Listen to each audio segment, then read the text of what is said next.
Hola, espero que se encuentren bien. Pues vamos a dar inicio a nuestro curso. Vamos a iniciar con los neovolucionistas y vamos a tratar de enmarcarlo dentro del contexto sociopolítico en el cual se desarrollaron y por supuesto dentro del contexto académico. Entonces, bienvenidos y engage.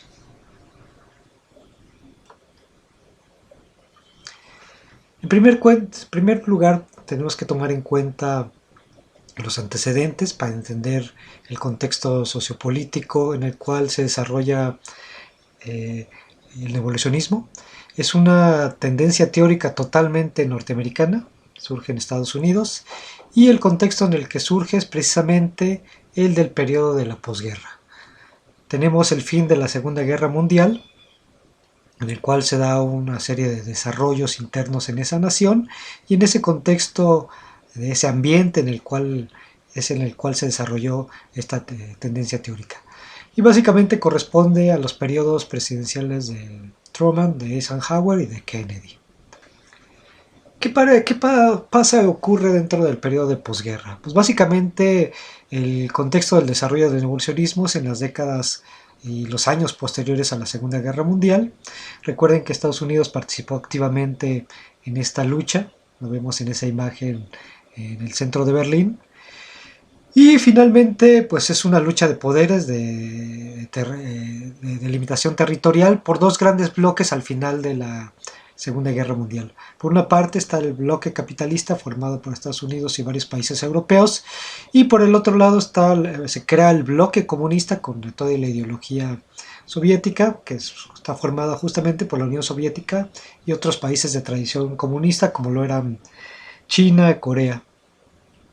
Entonces empieza a haber una disputa a nivel global en el cual empiezan a definirse dos grandes polos ideológicos y políticos, y comienza una lucha ideológica que después se convierte en una lucha armamentista, en donde participan pues, los bloques económicos y ideológicos, capitalistas liberales y los comunistas. Y por supuesto empieza toda una serie de propaganda desde este hemisferio, en el cual se ve como una gran amenaza. Entonces ahí lo vemos en la imagen, el gran iceberg de color rojo contra el cual puede chocar el capitalismo liberal. Y vemos las naciones que en ese momento formaban parte de ese bloque comunista. Entonces es una lámina de época, y lo que nos marca este periodo es justo el surgimiento del inicio de la Guerra Fría. Y la Guerra Fría, por supuesto, se transformó en todo un proceso de desarrollo tecnológico armamentista, porque eran dos bloques enfrentados entre sí, con diferencias irreconocibles, irreconciliables. Y efectivamente los Estados Unidos trataban de detener esta gran expansión que se estaba dando a través de la Unión Soviética y China, que además son de los dos países más poblados a nivel mundial y con mayor extensión territorial. Y comenzó este desarrollo de armamentos con la aplicación de algo que ya se había desarrollado durante el fin de la Segunda Guerra Mundial, que es el desarrollo de las armas nucleares. Entonces es un periodo de experimentación, de manifestación de poder a través de este desarrollo armamentista. Y por supuesto, ¿qué hacía mientras la arqueología?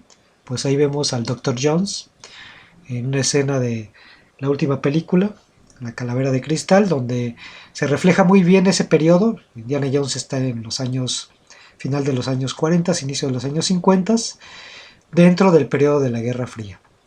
Entonces ahí vemos al Dr. Indiana Jones frente a un cataclismo de tipo nuclear. Finalmente, esta relación ambivalente de estos dos bloques pues lleva a una confrontación militar, y esto ocurrió en una pequeña isla en la zona asiática, que estaba ya la división preestablecida entre el Corea del Norte y Corea del Sur. Y Corea del Norte, a través de la aprobación de Stalin, hace la invasión de la frontera que separaba las dos repúblicas, una por supuesto comunista y la otra capitalista. Y el presidente Truman en 1950 implementa, a través también de la OTAN, la intervención militar. Entonces vemos ahí la imagen de la intervención, vemos una publicidad de época en las cuales se ve el mundo unido en contra de estos grupos y a favor de la libertad, que además es el mensaje que nos siguen enviando todavía en la actualidad, así que la historia no ha cambiado mucho. Curiosamente, pues empiezan con una batalla que salen victoriosos los grupos unidos, pero posteriormente interviene China y con eso la guerra queda a favor del bloque socialista, se dice que más de 33.000 muertos y más de 100.000 heridos por parte de los estadounidenses. Entonces es una de las grandes guerras que pierde Estados Unidos. Pertenece a este periodo posterior a la Segunda Guerra Mundial, para que ustedes entiendan un poco el contexto ambiental en el cual estamos viendo una diferencia notoria entre dos formas políticas y el tipo de ambiente social en el cual se está desarrollando el pensamiento antropológico.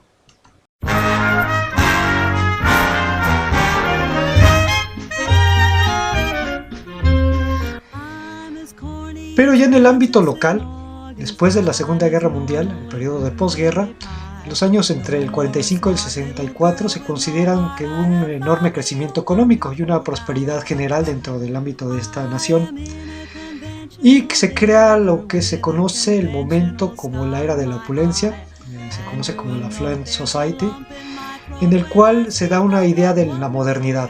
El mundo moderno, la nación norteamericana pertenece al mundo moderno, es una nación rica que viene de ganar una guerra, y finalmente eso por supuesto lleva a una bonanza económica, y eso se ve muy bien reflejado en un cierto ámbito con el desarrollo de lo que serían los suburbios. Y lo que hacían ellos era pues tener una casa con ciertas características que hablaban de modernidad, con sus jardines, con su auto, pero básicamente eran suburbios residenciales que teníamos, como se ve en la imagen, pues esta idea de la familia típica, la madre, padre, dos hijos y el perro, y todos los mecanismos de modernidad.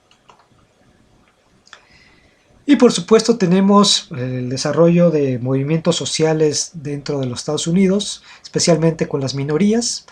Es una etapa de confrontación muy fuerte entre los estadounidenses, que se unen y se confrontan con el gobierno central, porque seguían una serie de prácticas todavía, sobre todo en el sur, en el cual, como vemos en la imagen, pues había una segregación impresionante. Vemos el paso del tranvía, y en el cual había una separación para hombres de color.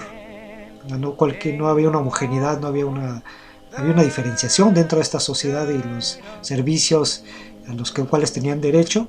Entonces había una zona para negros. Entonces comienza una serie de movimientos entre 1955 y el 68, que finalmente dio pie a la promulgación de una serie de leyes que terminaron con estas prácticas de segregación. Y vemos ahí la imagen de este discurso famosísimo de la montaña que se dio en Washington DC.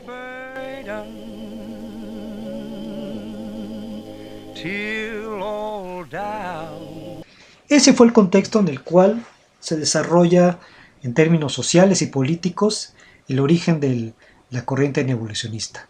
Pero ¿qué pasaba en el ámbito académico? ¿Qué ocurría dentro de nuestra instancia educativa y académica? Pues entre los años de 1910 y 1940, pues predomina, por supuesto, un ambiente basado en el particularismo histórico, a tal grado que es la visión que predomina y la única visión. Lo increíble es que tras el embate sobre el evolucionismo clásico, se convierte en la única tradición académica antropológica en el ámbito norteamericano. Y una característica que tiene la formación de esa tradición de ese momento es que es la educación, por supuesto, boasiana, que tenía puntos de vista básicamente antievolucionistas. Recuerden que ellos hacían una crítica muy fuerte al evolucionismo clásico por los problemas internos que tenía para explicar ciertos fenómenos. Entonces, pues el ámbito era fundamentalmente antievolucionista. Y lo que podemos ver son estos ejemplos en lo que hacían los arqueólogos particularistas, son taxonomías a través de los materiales arqueológicos. Vemos un ejemplo de James Ford, un representante digno de particularismo de esa época, donde vemos su clasificación de materiales a través de las tendencias que hay a través del tiempo. Entonces vamos a ver a través del esquema del modelo de programas de investigación que hemos estado manejando. Inicialmente teníamos la etapa de la presidencia, cuando eran estos viajeros que no tenían una finalidad académica, no estaban sentadas las bases de la arqueología. Eso tiene que ocurrir posteriormente con el desarrollo de los modelos de Townsend y Bouchard de Perth, donde se da el origen de la arqueología. Como se dan cuenta, es previo a la primera mitad del siglo XIX, cuando surge la arqueología como disciplina científica. Este es nuestro criterio de demarcación. Y la primera gran teoría antropológica y que tiene impacto dentro de la arqueología es el evolucionismo clásico. Y en la arqueología John Lubbock habíamos visto que era un digno representante de esta tradición a nivel arqueológico. Entonces estamos hablando de mediados del siglo XIX. Posteriormente, con la obra de Franz Boas, en 1911 publica su gran obra donde plantea los estatutos principales de sus heurísticas negativas, surge el particularismo histórico y es lo que tenemos como un programa de investigación alternativo al evolucionismo clásico. Ellos hacen una crítica muy fuerte y el evolucionismo clásico entra en una etapa de degeneración, lo que conocemos como un programa de investigación degenerado, en donde ya no puede explicar la realidad y es sustituido por un programa de investigación nuevo que es el particularismo histórico. ¿Pero qué es el evolucionismo? ¿Qué sería esta corriente neoevolucionista? Este corriente de evolucionismo antropológico surge, como habíamos dicho, en la década de 1940 en Norteamérica y se caracteriza por un interés en el cambio cultural a largo plazo. ¿Cómo es que las sociedades cambian a lo largo de los años? Y otro aspecto importante que va a caracterizar el evolucionismo es, las preguntas que ellos estaban haciendo es, ¿por qué razón había patrones similares en culturas que no estaban relacionadas espacialmente, geográficamente? Es decir, ¿por qué en dos culturas que están separadas geográficamente tenemos situaciones que son sumamente similares? Esa es una pregunta que la antropología ha tratado de responder desde sus orígenes. Por ejemplo, el evolucionismo clásico, como lo vemos en el diagrama de abajo, ¿cómo respondía a esta diferencia? Tenemos la cultura 1 y tenemos la cultura 2. Son diferentes. A pesar de estar separadas, se dan cuenta, están separadas físicamente, tienen características similares, por eso son del mismo color. Entonces, ¿por qué desarrollaron características similares estando separadas? Decían los evolucionistas clásicos, porque existen leyes universales de evolución unilineal. Entonces, todas las civilizaciones pasan exactamente por las mismas etapas y desarrollan las mismas respuestas, porque hay una serie de leyes detrás, que son leyes de adaptación social, leyes de evolución, que hacen que todas las culturas pasen por el mismo camino.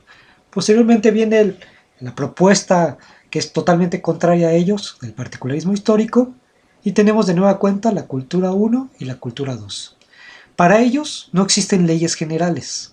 Cada cultura se desarrolla de manera individual con su propio desarrollo histórico. Por eso es que la cultura 1 tiene su flecha hacia arriba y la cultura 2 tiene su flecha hacia arriba. Cada una se desarrolla de manera particular. De ahí viene el término particularismo. Y cada uno tiene su propio desarrollo histórico. Por eso se llama particularismo histórico. Entonces, si tenemos desarrollos históricos separados y particulares, entonces, ¿cómo es que hay elementos de la cultura 1 compartidos con la cultura 2? Pues los particularistas nos decían, porque hay influencia, principalmente influencia de ideas. De alguna manera la cultura 1 influenció a la cultura 2 a través de migraciones, a través de guerras, a través de préstamos. Nos llevan a que haya elementos culturales comunes entre ambas. Esa sería la respuesta del particularismo histórico. Y finalmente esta es una pregunta que también tienen los neoevolucionistas. ¿Por qué la cultura 1 y la cultura 2 se parecen estando separadas entre sí? Entonces, esa es la gran pregunta que también tienen que responder los neoevolucionistas y que estaremos viendo en las siguientes sesiones. ¿Cuáles serían las características del neoevolucionismo en la antropología? Básicamente sería aceptar los postulados del evolucionismo clásico a partir de las obras de Morgan y Taylor. Curiosamente hay pocas referencias a la teoría evolucionista darwiniana. Vamos a ver ya que analicemos a los autores que realmente a quienes hacen referencia son a los evolucionistas clásicos. Entonces hay una tradición ligada a Morgan y a Taylor, muy muy fuerte. El segundo punto sería el rechazo a las corrientes relativistas y particularistas derivadas del legado boasiano. Entonces, es un enfrentamiento, esta parte es muy importante porque es un enfrentamiento directo con la teoría predominante en ese momento. Lo que hacen los evolucionistas es lanzarse en una crítica muy fuerte hacia el particularismo histórico. Y el siguiente punto importante que los va a distinguir de la tradición preponderante en ese momento es que adoptan una clara visión y noción materialista de la realidad, a diferencia del relativismo y el particularismo, que era una transmisión de ideas, recuerden, es una ontología idealista. Ellos establecen una noción materialista y promueven que la realidad social está regida por leyes generales. Entonces, esta parte de la noción materialista y el empleo de leyes generales es parte de una ontología que los va a distinguir. Entonces, esas serían las tres características que definirían al neoevolucionismo.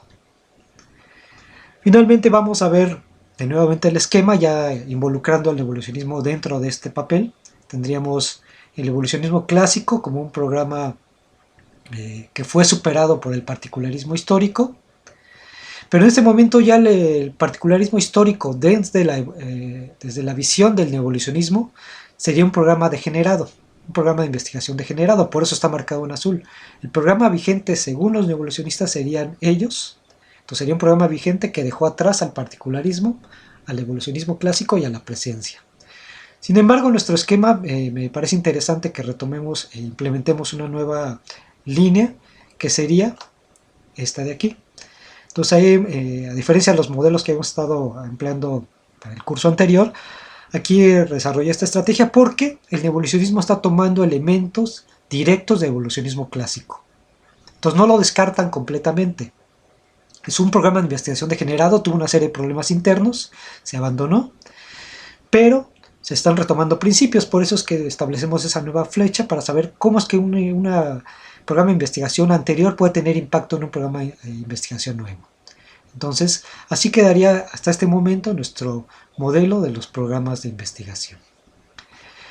Algunas críticas al evolucionismo, por supuesto, se dejaron venir. En años posteriores, sobre todo retomo una crítica de Marvin Harris, que curiosamente él es alumno de la escuela neoevolucionista. Él nos dice que incluso dentro de las escuelas idealistas como el particularismo y otras corrientes como el estructuralismo dentro de la antropología, se asociaron directamente a nociones evolucionistas. Es decir, hubo arqueólogos y antropólogos dentro de la línea del particularismo histórico que no negaban el papel del evolucionismo. Un ejemplo de esto es Alfred Kreber, que lo vemos ahí en la imagen, arqueólogo. Él, durante su vida académica, destacó el papel del evolucionismo para entender a las sociedades, siendo fielmente un seguidor boasiano dentro de la escuela del particularismo histórico. Entonces, esta idea de que el evolucionismo es separado al particularismo no es del todo cierta. Por eso es que Harris critica el término de neoevolucionismo. Dice que no está bien aplicado, porque hubo corrientes anteriores que siguieron retomando ideas evolucionistas. Entonces la pregunta que tendríamos que hacernos es, ¿qué hace distinto al neoevolucionismo de todas las demás corrientes? Esa sería la pregunta importante que tendríamos que formularnos. Pues básicamente resalto que se trata de la restauración de la posición homotética. Vamos a explicar esto. La diferencia que tiene esta tradición académica con respecto al particularismo es que ellos rescatan que la antropología requiere necesariamente la formulación de leyes. Recuerden que con el particularismo se eliminó la idea de leyes generales y en este caso la nueva teoría rescata una ontología nomológica.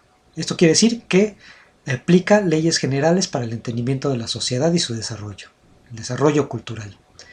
Y los mayores defensores de esta tradición serían pues, los dos grandes académicos que encabezan la tradición del evolucionismo, que son Leslie White y Julian Stewart. Fueron las figuras más importantes que instauraron la idea de que el desarrollo cultural necesariamente requiere del entendimiento y la obtención de leyes generales. Entonces, una de las grandes preguntas que tenemos que hacernos es, tenemos dos grandes figuras, tenemos a White y tenemos a Stewart. Entonces, estos dos autores tienen una visión similar. O sea, en términos de, pensemos que el evolucionismo es una teoría cobertora, es decir, una teoría amplia que formula un gran campo de investigación. Estos dos autores son homogéneos. Si son homogéneos, tendríamos una teoría cobertora de tipo convergente. Pero si los planteamientos de estos dos autores son diversos, tienen diferencias entre ellos, estaríamos pensando que se trata de una teoría cobertora divergente. Entonces, esos son los puntos que tenemos que analizar. Porque hasta el momento no he leído ningún trabajo en el que nos digan si el neoevolucionismo como programa de investigación es un programa homogéneo. Y eso es muy importante, saber si hay una homogeneidad y coherencia dentro de un programa de investigación. Entonces, de hecho, la gran pregunta que ustedes van a tener que responder al final de este apartado es, ¿el neoevolucionismo es un programa de investigación científico? Pues estas son las dos grandes preguntas que tenemos que plantearnos y tratar de resolver dentro de este curso. Y lo vamos a hacer leyendo a los dos autores principales, por supuesto, Leslie White y Julian Stewart. Entonces las siguientes sesiones vamos a destinarlas a hacer lectura de estos autores y ver sus aportaciones. Así que pues nos vemos en la siguiente clase.